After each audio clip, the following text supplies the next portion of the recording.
And welcome to episode number 10 of Tally Benchwarmers. This is your unofficial, definitely not expert take. That was kind of a weak whistle, wasn't it, guys? This is definitely your not expert take on the local sports, local collegiate sports in particular. This week we are again backbenching some FSU and FAMU football. The women's soccer, that's a sad sound. And for the next 30 minutes or so, the team here on the bench is going to concentrate on the FAMU and FSU football teams or the collegiate sports here in town. We got the thrill of victories and the agony of defeat to talk about today, guys. Adrian Andrews, welcome again to the bench, buddy. How's it going, man? Doing well. Ready to talk some sports? Listen, I got my pad ready. I brought it out.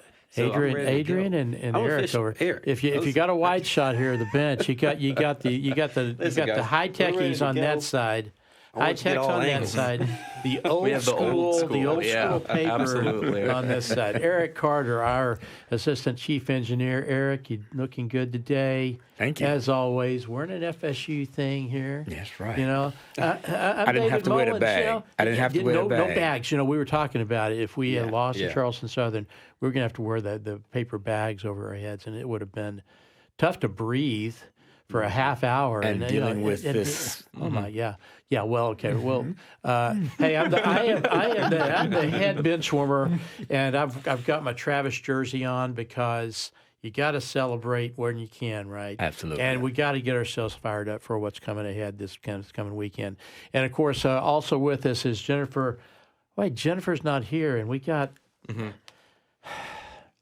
somebody with hair almost as long as Jennifer. Yes. Almost. You know, Tristan Wood, he's a sports reporter wannabe, Adrian. Yes. We really know who the sports reporter is. Yeah, now that he's the real bench warmer. You're more than a sports reporter, Adrian, but you are the guy who does sports. He's the real bench warmer. Now that the political season has hit a lull, I need to write about something to keep the lights on, you know? You jumped on the bench last week as, you know, just to kind of talk soccer, and then now he's edging over here closer to me, but it is closer for me to smack him. Yes. Right? I can smack him if he gets I out promise of line, after UF's victory this weekend, I'll keep gloating to a minimum. Okay. To a minimum, I promise. We'll talk about this coming weekend's football game in just a little bit. Yeah. Just a little bit. Right now, we are going to talk about an FSU victory over the mighty Charleston. So you hear the war chant, guys? Yes. You hear the war chant? The mighty Charleston Southern We Bucks. robbed their booty. Did we? We robbed the booty of the Buccaneers. Those Pirates, they walked the plank. Absolutely. They walked the plank multiple times, I think, on Saturday afternoon. You know, it was a big crowd. Surprisingly for me, there were like 43,000 people. Yeah. It was, it was homecoming. Yeah. But there were some suspicions of whether people may just kind of you got to show up for homecoming. You got to show up for homecoming. I'm glad they did. You know. Yeah. So it was 41. We scored. I texted Eric at halftime after that second half quick touchdown. I said we scored more than 21 points for once this year. I said I'm not impressed. Most points scored. I mean, hey. Well, I think what they did is they saved all the points for this game. Mm-hmm. I think if you add up, ever since the Georgia Tech loss, if you add up everything, it may get to 41. Absolutely. You could be right. Yeah. But Luke Krimenhawk, he started his first game. Yeah, first career start. Yeah.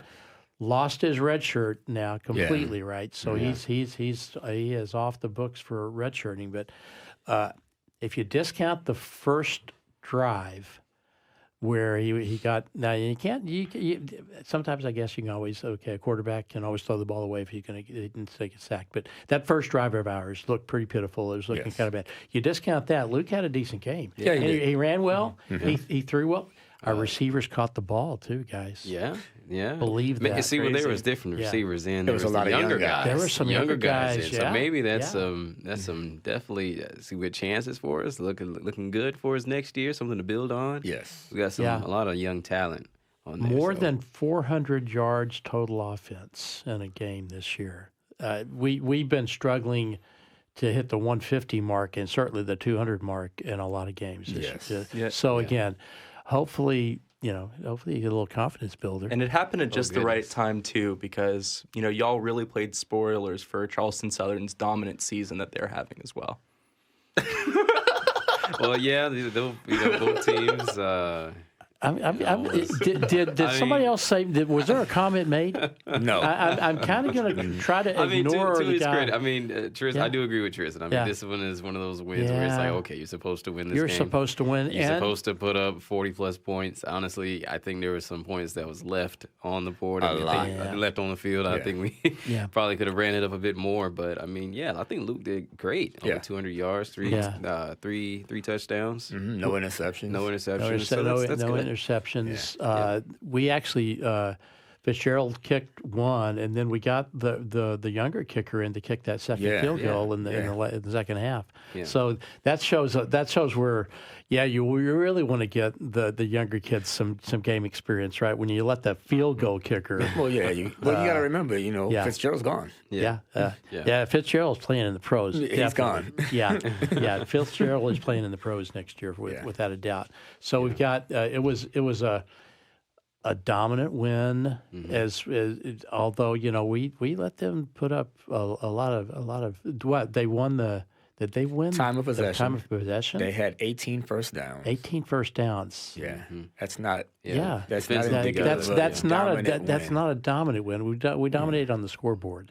Yeah. Took advantage of the opportunities that were given. Yeah, it was. I think we were talking about before the podcast started, and we're recording this on Monday morning, by the way, in case anybody was wondering.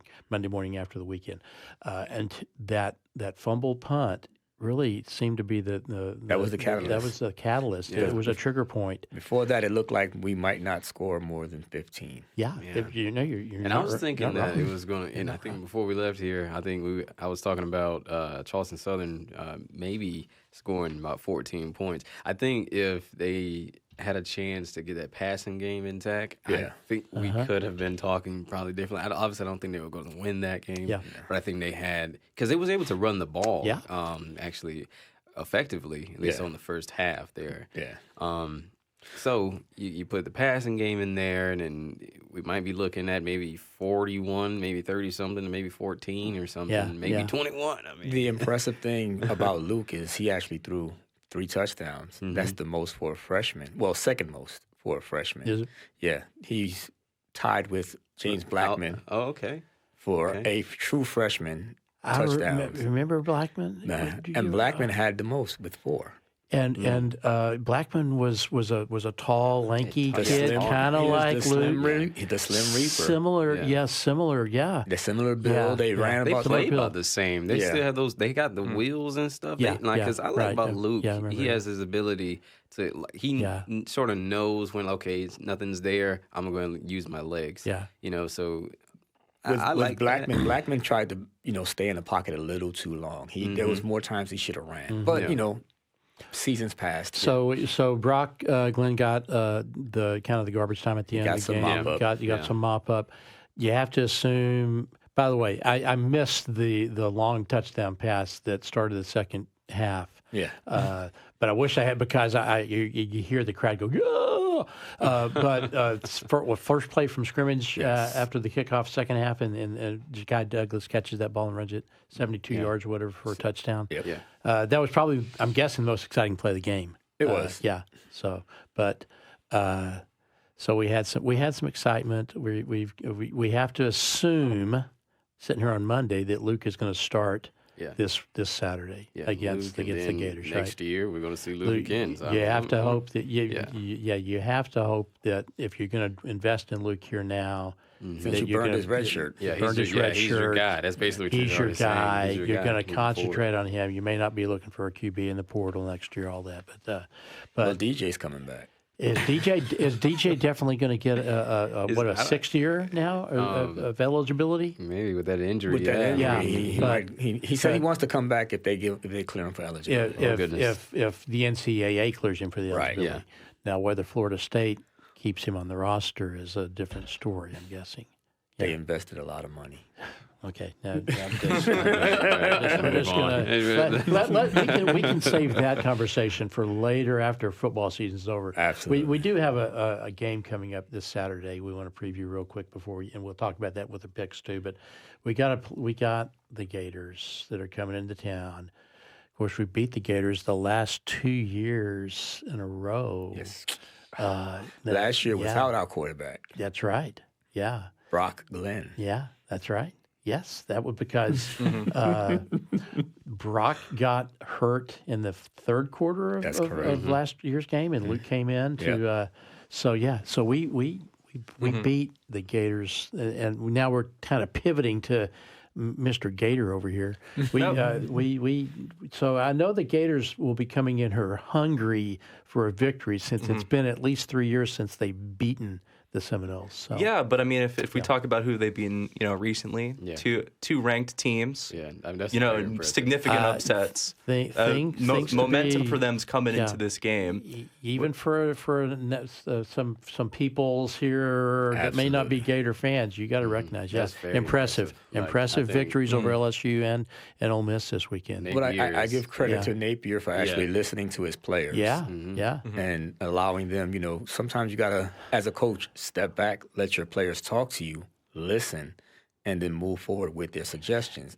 It's a pride thing with a lot of these coaches. And you've got a QB who is maybe a generational talent, DJ Lagway, who next year Heisman. Probably. Next year, but he was injured this year. He's been able to rebound from that. It was a hamstring, right? Yeah. So luckily for the Gators, because likely different outcomes the last 2 weeks. He's that generational quarterback they've been looking for a while. Yeah, exactly. So they haven't had Tebow was the kind of ultimate college QB. He was the second best QB on that team.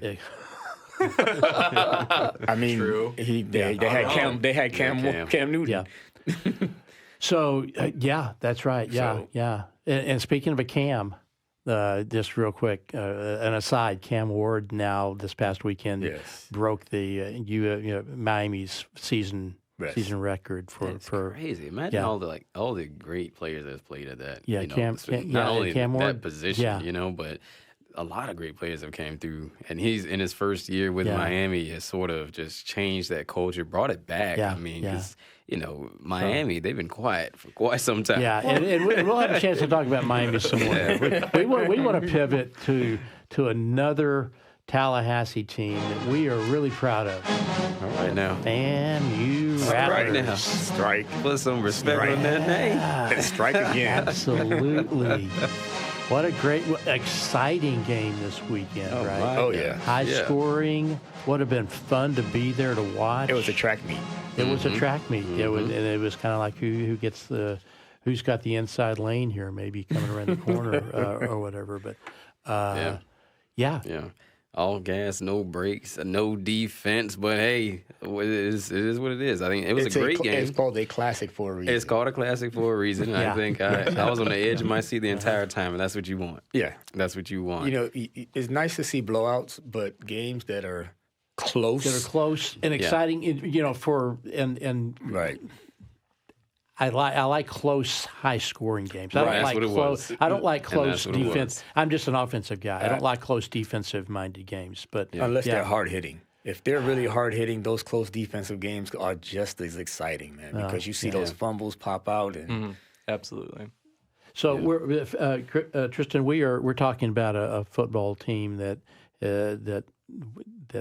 isn't a Gator, No, I respect FAMU. Okay, he respects FAMU. But hey, they have at least half of my favorite colors. There you go. At least half. There you go. Did Richardson have a good game Saturday? Yeah, played good. Played good. But it was really, he was able to sort of sit back and just let his running backs do a lot of the work. Exactly. 200 yards, 195, 3 touchdowns, 26 carries with Thad Franklin. Oh, man, that's that. They had 300. Talk about that, right? Yeah. He had a 71-yard run. Yeah. Broke it. Yeah. Kelvin Dean. Yeah. I know he's Dean graduates, so we're going to lose him. But, 70-yard. No, he had 103.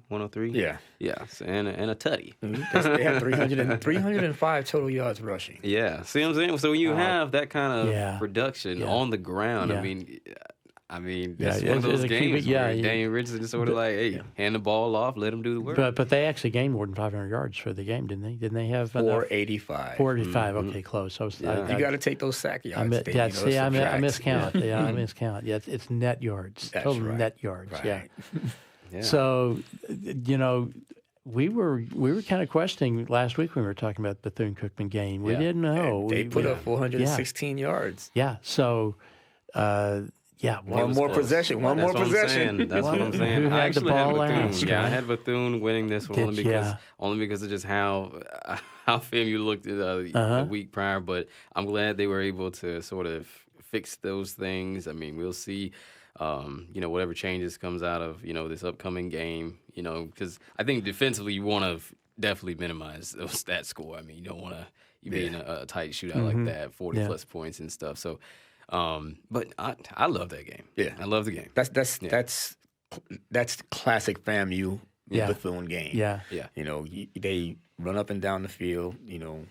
Let them score, and the fans love it. And you get the battle of the bands, and everybody's happy. Yeah. So they're out of the SWAC talk, but out of the SWAC. But they did. They're going to end the season on a positive note. We've got one more game, and it's a makeup game, right? That's correct. From when it was postponed because of one of the hurricanes that came through. This is Alabama A&M. Is that who we're playing? That's correct. Saturday. So I'm assuming when we get to the picks that we're all probably we're gonna look to it for a FAMU victory. But so ending the season on a positive note. Who is FAMU going to lose from the team this year? I mean, is Thad Franklin? Is he a senior? Thad comes back. Thad's got one more year. Yeah, Richardson is out. Because he was a grad transfer. Mm-hmm. We lose all of our tight ends, at least the three tight ends. That had the production. They had the most production. So we're pretty much starting fresh. This year was supposed to be a rebuild year, and it looks like we're gonna have to do it again, reload again. So it's gonna be.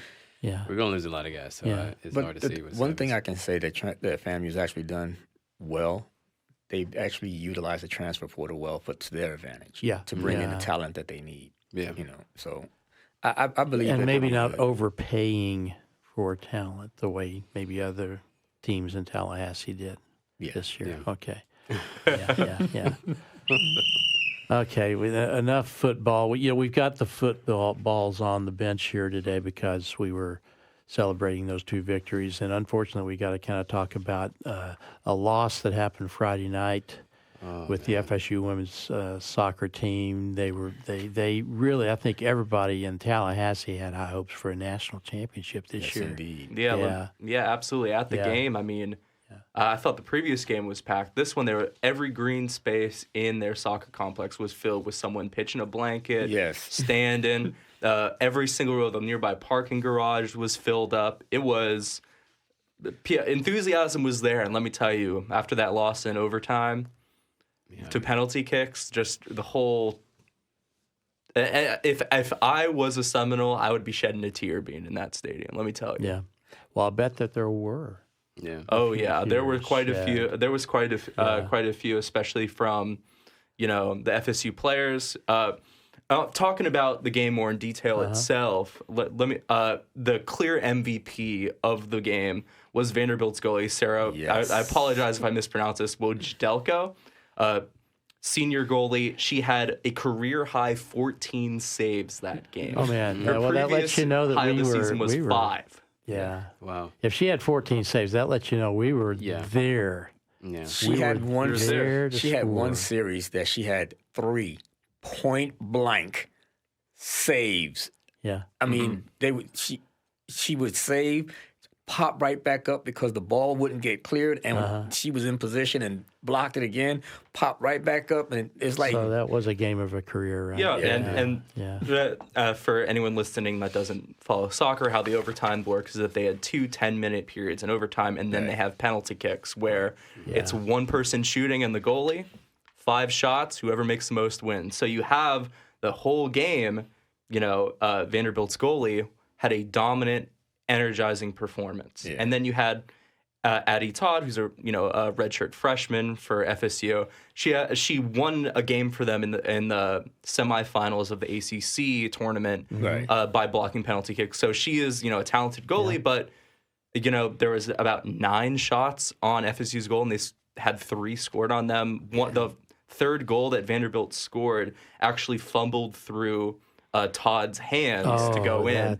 So when you have a situation, you have a situation where it's going towards penalty kicks. Let me tell you, Wojdelko was pumped up. She was jumping up and down. She was enthusiastic and blocked 2 of the 5 kicks. Right. Whereas Todd was walking up there, and you could just tell the energy difference between those 2 players. One of them also a senior with years of experience. Another one, it's their first year starting.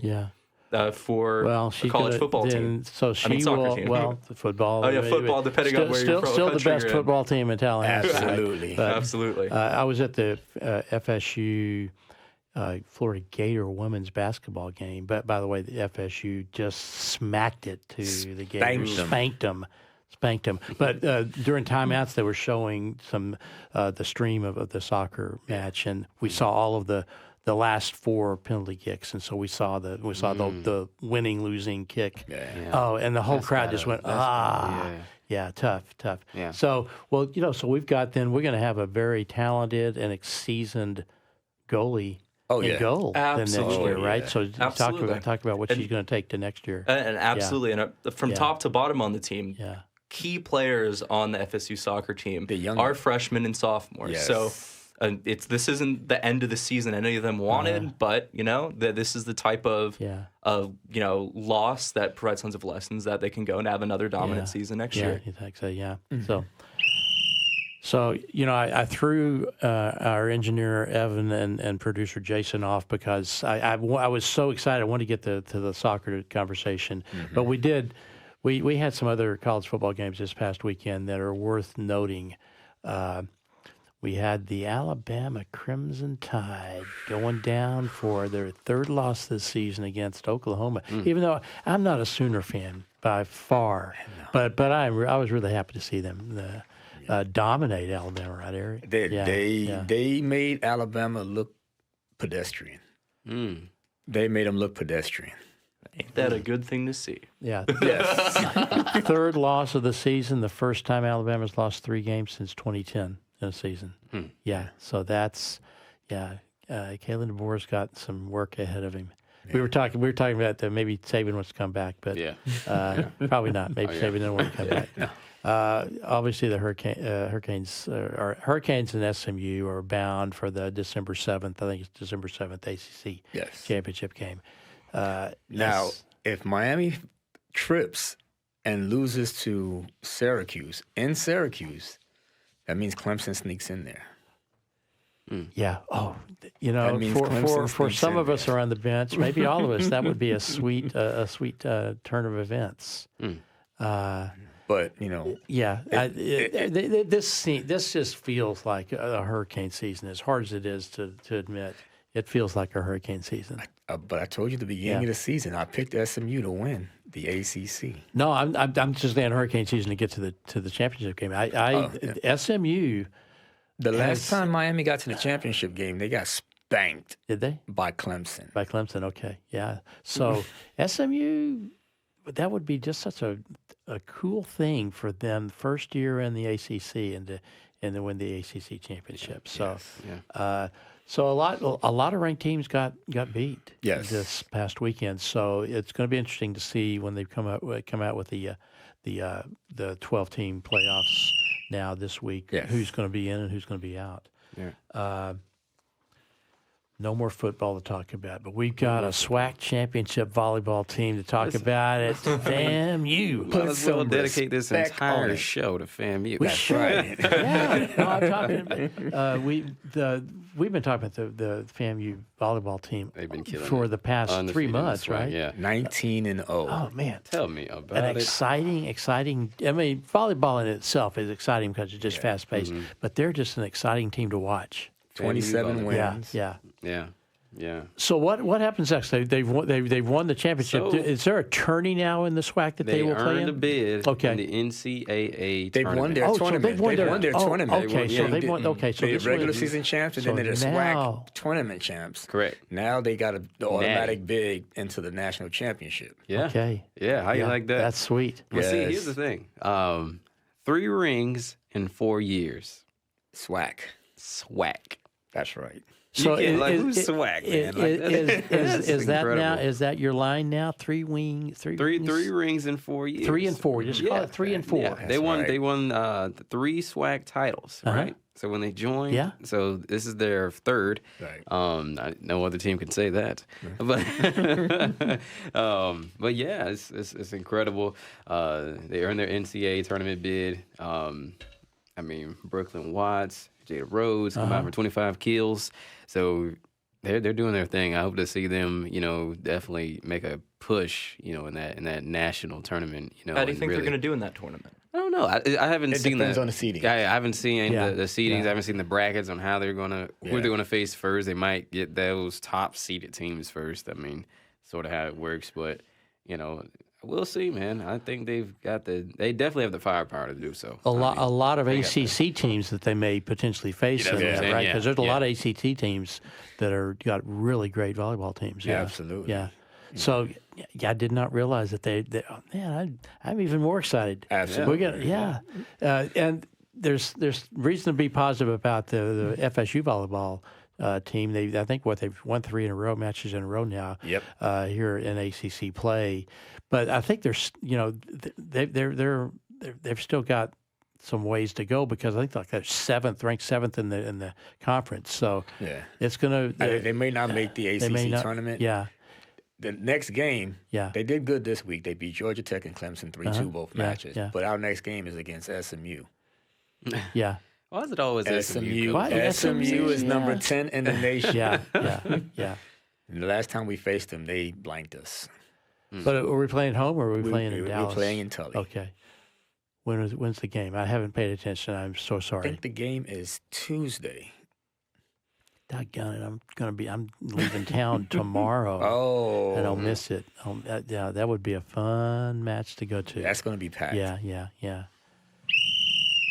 We're gonna get to our picks real quick, but I did want to mention basketball. I think the men's team on FSU's undefeated this week. And I mean the Gators beat them a week ago last Friday, but they spanked UMass yesterday, Sunday afternoon, in a I was watching some of the game, a very physical game. UMass is not small. No, it's not small, but and again, I just want to reiterate to our Gator freak over here that the FSU women just spanked the Gator women this past Friday night. So no, that's true, but I mean, fun to watch. We have another game coming up this week, right? Don't we? We've got a football game. Yes, coming there's up. a football. We do, and we're going to get to that. Yes. We're going to get to that in a second. Let's just update the dozens of listeners and viewers that they're paying attention to our picks. Eric and Adrian both kind of stumbled a little bit. You went 4-2 this past week. You went. I want to tell you. I want to remind you. You picked Bethune. I did pick Bethune. We should shame you for this publicly. So we're a bag and publicly, but no. So we're. The Jennifer, who is normally here in place of Gator Guy, she actually kind of gained ground on both you guys in the picks. But we won't even talk about percentage-wise. Let's talk about who's playing this week. That's right. And who's going to win. They this totally week. want to skip over that. I had 100% of my picks. I was trying to skip over that. Trying to skip over that. But you, but his don't count. His don't count. He was sitting at the end of the bench, and he kind of horned his way into picking last week and got freaking lucky. Absolutely. That's all totally lucky. Totally lucky. I didn't even know anything about football, so he just lucky. I know about football, just not this season. Yeah. Okay. So the big game of this coming weekend after Thanksgiving, after Turkey Day, is is UF and FSU. The Gators coming in to Doak on Friday night, a primetime game again, right? Prime time. 7:30. Under the ESPN lights. 2, I think, is where it's supposed to be. Under the lights at Doak. Maybe a chilly night, too. I was checking the weather. Yeah, it's going to actually be cool. Cool. By the time the game kicks off, it should be in the 50s. Okay, so the only, I guess, the one positive about the game is that the Gators will not be playing to get bowl eligible. Correct. They're already bowl eligible, so there may be a tiny bit of their motivation gone. But they might be resting. But rival games, rivalry games, in-state rivalry games. No, that's what y'all usually are hoping for. No. It's when it comes to these rivalry games, the records don't matter. Usually they don't, right? Because usually almost those rivalry all the games, time. these teams play up. Uh-huh. So I'm hoping,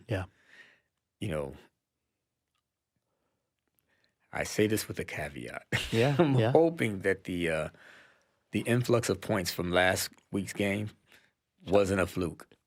I wish we could carry over some of those points, Absolutely. right? It's like, can we take like 15, 20 of those? Actually, anything over 10, carry it over this way. That's right. Okay, so we would walk in.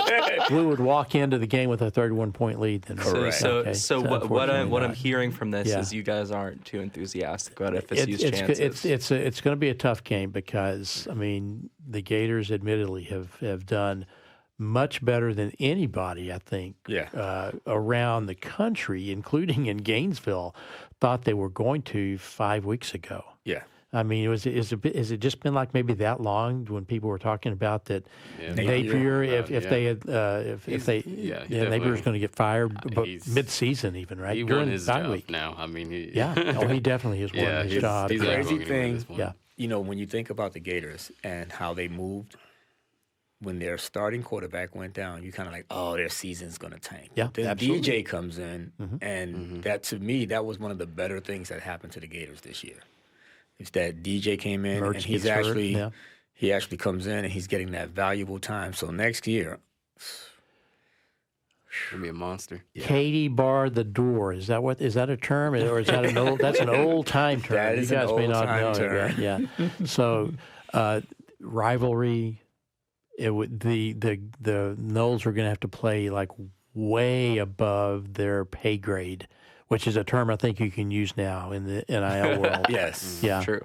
Pay grade. Above their contracts. Above their contracts. What I thought I was going to save this for maybe another one, but we were talking about, and Eric, you said it better than I. What's the term now? There's no NIL in team. That's right. There's no NIL in team. So if the team plays forgetting about what's happening, it just plays straight out emotion above where the Seminoles have the capacity normally this year to play. Who knows? Yeah. So I'm going to turn to. I know who he's going to pick. But I just want to get his pick out of the way. Yeah. So who's going to win this Saturday? What do you think? I think it's going to be the Gators. You think the Gators are going to win? You even want to go out on a limb and maybe give us a score prediction? I would say at least 14 points. Gators, do we know what the spread is right now?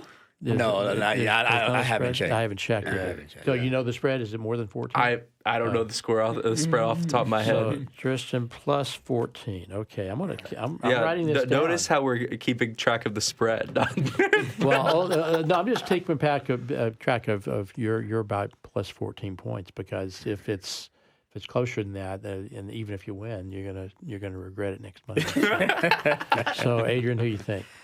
UF is. They've been looking so good, so doggone good these last 2 weeks. So UF. Yeah. I got to go with the Swamp Lizards. It pains me to say this. It pains me to say this, but the way they're playing and the way we've been playing, it wouldn't be a smart choice to go with my heart this week. Now, would I want to be wrong on that pick? Definitely. Yeah.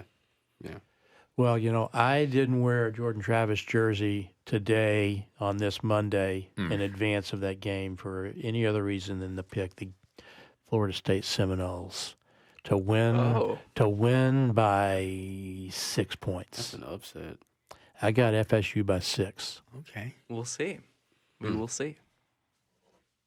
I'm writing this down so I can remember. I just made this up as I'm sitting here.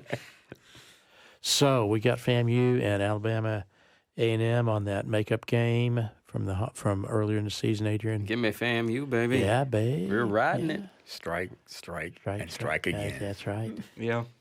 I got FAMU as well. Okay, see, he's just going to go with us because he doesn't want to ride the way. Yeah.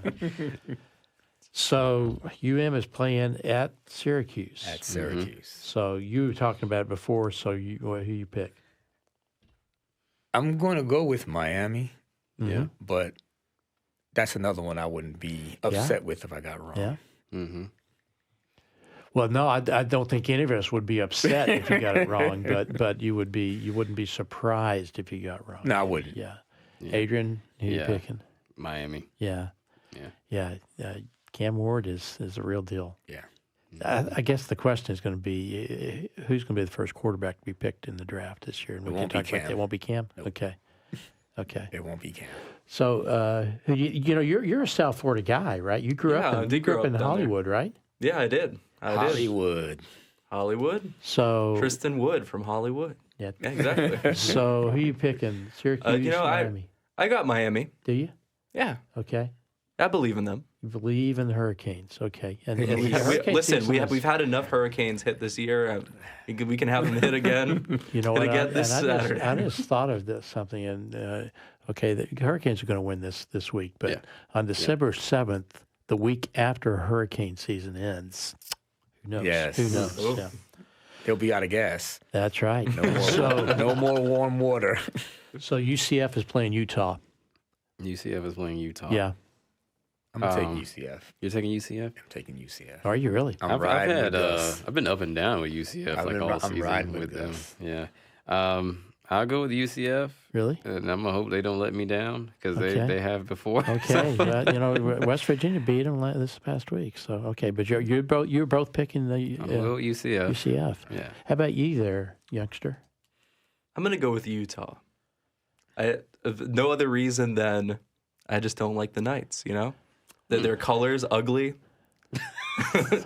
They're located. That's a reason. UCF is working a diss track. UCF is located in the worst section of Orlando. It's only drivable. It's not walkable. It's not nice. Okay. I don't like it. Okay, just shut up. I'm actually going with Utah also. Okay. Yeah, Interesting. I'm picking Utah. All right. And USF is playing Rice. USF just beat the tar out of, was it Tulane? Tulane, yeah. It was like 63 to something, yeah. So they used up all their points. Did they? Yeah. So you're picking Rice? Picking Rice. Wow. That's interesting. Are they 10th in their conference or something like Rice? That? They're near bottom. Yeah, Rice. Yeah. I don't think Rice had a good team. Picking Rice. You're picking Rice for an upset. Yeah, I'm going with South Florida. Yeah, I am too. I'm going South Florida. I got USF as well. David, jot me down. Got them as well. USF? Yeah, I got him. He sounded really confident. Yeah, he's like I'm on the bench now, and I'm playing with the guys on the bench. Absolutely. Yeah. Okay, we've had enough fun for this podcast. I think we went closer to 40 minutes. I was thinking it was going to be more like 30 but we're so excited about the victories this past weekend. Absolutely. And you know what? Next week's podcast is going to go like an hour and a half because we're going to be talking about that Gator loss. Yeah. I won't be here though. You're not going to be here, but you can call in from the Bahamas. What I'll do is I will call in from the Bahamas. I was going to say they got the TV over there. Yeah. Go ahead and flip it on. So get one of them, set them up on the beach. Yeah, you got it. Thanks to Evan and Jason and Justin in the booths, keeping us on the honest as well as they can. And thanks for joining us for Tally Benchwarmers. We will be talking and seeing you next week. Go Noles, man. Go Rattlers. Go Rattlers. Go Gators. Yeah. Let's go. I'll be quiet about the Gators. Yeah.